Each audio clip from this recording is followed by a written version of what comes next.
Kisah Abu Dujanah yang membuat Rasulullah menangis. Assalamualaikum warahmatullahi wabarakatuh. Sahabat beriman yang dirahmati Allah.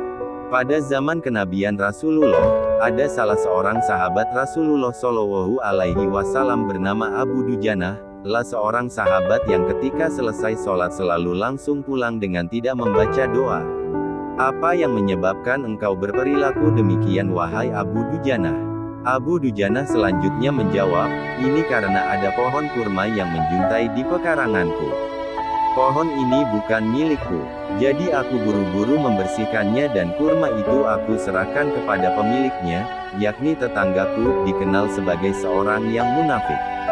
Aku melakukannya tanpa sedikit pun diberi dan mengharapkan imbalan. Hal ini aku lakukan juga agar anak-anakku tidak memakan kurma tersebut karena kurma itu tidak halal untukku dan keluargaku. Tetapi, suatu ketika aku jumpai anakku sudah lebih dahulu bangun dan kulihat dia tengah memakan kurma tersebut. Oleh karena itu, aku datangi anakku dan lekas aku masukkan tanganku agar bisa mengeluarkan kurma tersebut dari mulutnya. Namun saking kencangnya, anakku menangis berlinangan air mata. Begitulah ya Rasulullah, jelas Abu Dujanah. Mendengar kisah itu Rasulullah Shallallahu Alaihi Wasallam seketika menangis dan kemudian beliau memanggil tokoh munafik tersebut. Kepadanya, Rasulullah berkata, maukah engkau jika aku minta kamu menjual pohon kurma yang kamu miliki itu? Aku akan membelinya dengan 10 kali lipat dari harga pohon kurma itu. Pohonnya terbuat dari batu zamrud berwarna biru. Disirami dengan emas merah, tangkainya dari mutiara putih. Di situ tersedia bidadari yang cantik jelita sesuai dengan hitungan buah kurma yang ada. Begitu tawaran Nabi Muhammad Shallallahu Alaihi Wasallam. Namun, lelaki yang dikenal sebagai seorang penjual yang munafik ini lantas menjawab dengan tegas. Aku tak pernah berdagang dengan memakai sistem jatuh tempo. Aku tidak mau menjual apapun kecuali dengan uang kontan dan tidak pakai janji. Di tengah proses itu, tiba-tiba Sayyidina Abu Bakar As-Siddiq radhiyallahu anhu datang. Ia lantas berkata, ya sudah, aku beli dengan 10 kali lipat dari harga kurma yang paling bagus di kota ini. Mendengar ini, orang munafik tersebut berkata kegirangan, baiklah, aku jual pohon ini. Setelah sepakat, Abu Bakar segera menyerahkan pohon kurma kepada Abu Dujanah pada saat itu juga. Rasulullah Shallallahu Alaihi Wasallam kemudian bersabda, hai Abu Bakar, aku yang menanggung gantinya untukmu. Mendengar sabda Nabi ini, Sayyidina Abu Bakar merespon dengan gembira bukan main.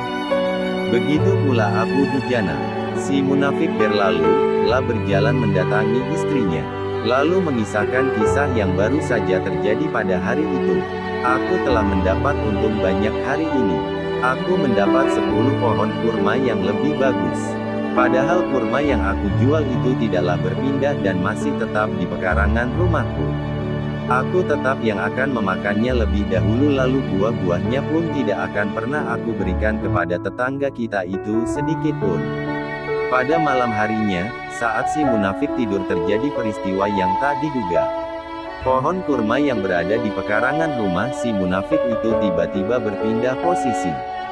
Pohon kurma itu kini berdiri di atas tanah milik Abu Dujanah. Seolah-olah tak pernah sekalipun tampak pohon tersebut tumbuh di atas tanah si munafik dan berpindah dengan bantuan tangan manusia ke pekarangan Abu Dujanah. Tempat asal pohon itu tumbuh diketahui rata dengan tanah seperti tanah rata yang normal. Saat terbangun pagi harinya, si munafik keheranan.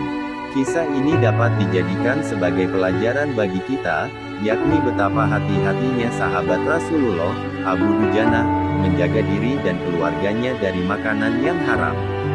Sesulit dan seberat apapun hidup, seseorang tidak boleh memakan makanan untuk dirinya sendiri dan keluarganya dari barang haram.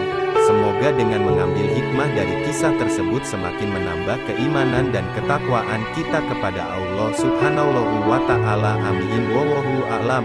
Wassalamualaikum warahmatullahi wabarakatuh.